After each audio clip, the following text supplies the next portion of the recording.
What is up? Hopefully you guys are having a wonderful day. Back with some more Daymare 1994 gameplay. And today I'm going to be showing you guys how to easily get an S ranking in hardcore, making it as easy as possible with some tips and tricks here. So without further ado, let's get right into it. And it seems like every time I do one of these hard difficulty modes in one of these games, it always seems like this step is always in there, but I always say this. Step number 1. Beat the game multiple times. Why do I say this? Beating the game multiple times will give you familiarity with the game, so you know what to expect, and you can use that experience to help you in the hardcore mode. And by the way, not to mention, if you want to play on hardcore mode before you try to get the S rank in hardcore mode, that can help you out, because obviously hardcore mode, the differences here is obviously the enemies hit harder and they take a lot more damage. The big differences here, so test to that.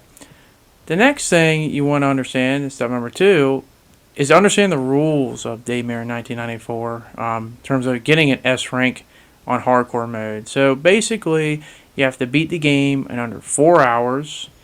You can save as many times as you want, that's not a problem. But the big point is you have to have 0 deaths.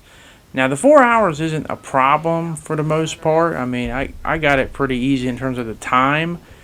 The problem is the 0 deaths, but hold off on that because I'm going to bring that up later on in this video. But basically, to get the S rank, beat it in under 4 hours on hardcore mode, and do not die. So without further ado, let's get on to what you might need during your thing to make it as easy as possible as we get on to step number 3.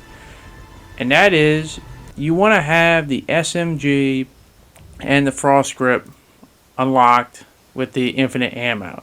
To get the SMG for the infinite ammo, you're going to want to beat the game with an A rank. You can do that on any of the difficulties. I prefer the story and casual mode, or normal mode, I should say, story and normal mode. And to get an A rank, you have to beat the game in under 6 hours with fewer than 10 deaths. So, beat the game and unlock the SMG infinite ammo because you're going to exploit that.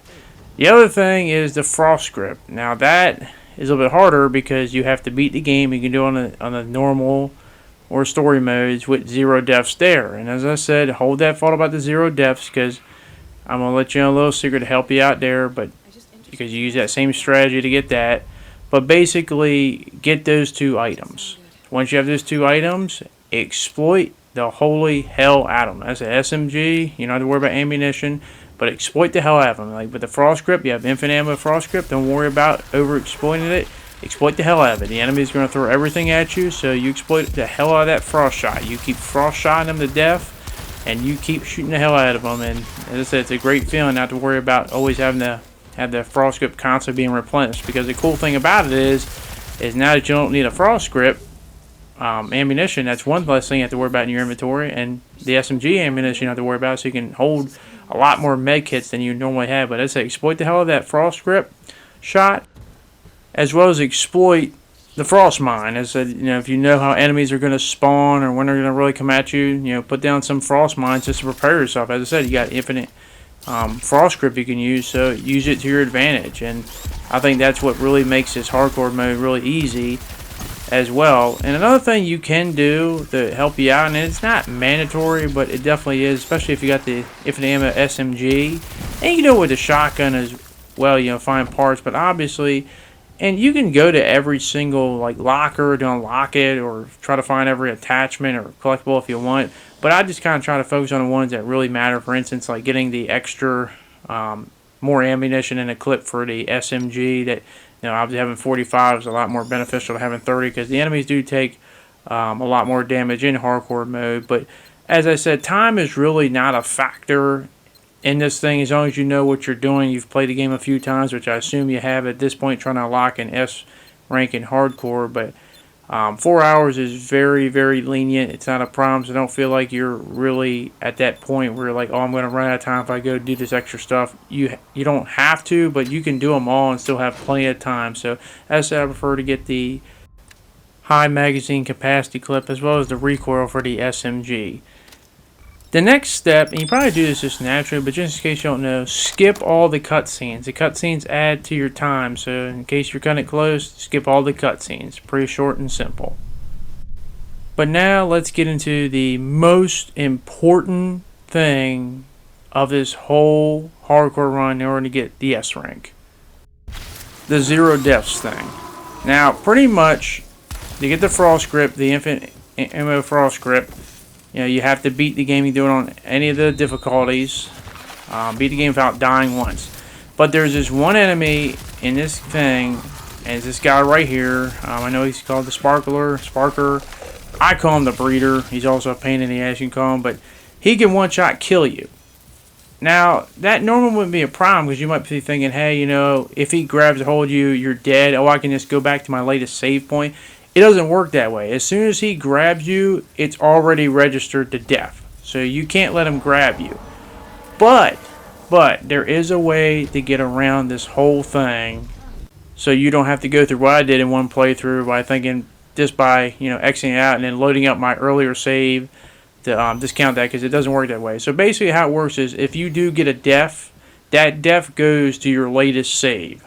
But to counteract that, and get in a habit of doing it early on, even before it's really tough things. So what you want to do is, when you go to the save thing, you want to have 2 files. So you want to have a first file right here and a second file. So if you do happen to accidentally die, the trick is you don't load the latest file because that's where the death's going to go. You want to load the file that you saved right beforehand. And you can see the time in terms of last save. Because as I said, the death goes to the latest one, not the one before it. So if you do happen to die, which I haven't died, this next part I'm going to show you real soon, I can just load that latest, not the latest save point, but the one before, and the death has not registered. That's how you override it. And that's the most important step in the entire thing, this entire hardcore mode. Now this next room, I'll show you a little tip here. It's the hardest part of the whole hardcore mode because it involves those breeders. And it's basically a room where you drop down and you have the one breeder that's trying to spawn more breeders. And the whole thing is you don't want them to spawn the other breeders because it'll basically become damn near impossible. So what I do is I plant mines, these frost mines, kind of in the middle of the room. And these aren't for the breeder, they're for the 2 enemies he spawns with them. So I'm going to come over here, I'm going to use a shotgun, and I'm just going to hit him as many times as I possibly can. As soon as he teleports away, I'm not even going to worry about the 2 enemies that spawn because, let those mines do their work. I'm going to come in here as quickly as possible because he usually likes to teleport over here. I'm just going to hit him as many times as possible. You may get grabbed. That's fine. Just break off and do one of those frost slams to kind of freeze everybody. But the point is you just want to keep disrupting him. I do take these guys out or try to get rid of them. But I just want to disrupt him long enough so he doesn't spawn anyone else. And it's not a clean thing. I actually nearly die here by the other guys. But as long as I'm disrupting him, he can't spawn those breeders. And that's the most important thing here. And it's funny because when I do kill the breeder, he actually almost kills me by his explosion he does, as you see here. But as I said, that's what I'm more concerned about. I don't care about these other dudes. They can hit me as many times. I don't know why I got so close to him, but he nearly kills me there. But I do survive. As these guys right here, I don't even care at that point. Because if he spawns those other breeders, it's just damn near impossible. I mean, you're going to have them come in there and there might be 5 in the room by the time you're done. But this is the hardest room in the entire thing of hardcore. So if you can get past this, and as I said, there's a save point right before it. So as I said, I told you to do the save method. Just keep doing that, and eventually, hopefully, you do get through it. But this is the hardest room. You get through this, you're basically home set sailing, because this is definitely frustrating as hell. But it is doable. It just takes a little trial and error. But now let's get over to the next, probably most frustrating part, and that's something I think a lot of people have, and that's with the end of the game. Now, the benefit here is because you have the infinite frost grip, you can just fire this, laser, which I wish I had the entirety of the game non-stop. And the thing is, you don't want the sister, different form, whatever you want to call her, grab you. So what I like to do is I like to put these mines down here, and I like to walk kind of backwards to see where she's going to spawn. As soon as she does spawn, I just unload this laser, just like non-stop. Don't even stop. You got the infinite ammo thing, don't have to worry about it. And just constantly try to follow her and get her out of there. You might spawn a few enemies, if not, but hopefully those mines might slow her down. It's not always guaranteed, but you just don't want her to grab you because it's so frustrating. As I said, I don't know why they thought that was such a good idea, especially with how fast she moves. But you just constantly want to have that laser out and abusing that infinite ammo frost grip, and you just want to rinse and repeat that strategy until you get the hell out of here. But as I said, it is very frustrating, and at times the other guys can disrupt you. But if they do grab you, being grabbed is not necessarily a bad thing, because if they do grab you, just do that whole frost slam and try to get out of it. As I said, these guys are going to come here and grab me right here, but she's close, so I'm just going to smash the ground because you don't want her to grab you, and just unload here, get her off of you, because if she does grab you, you got to go all the way back to square one, and it's really annoying. Not to mention, when she does grab you in hardcore mode, she takes about 50 plus health, so be aware of that as well. But eventually, you get through all this stuff, and you will get to the end and ultimately beat the game.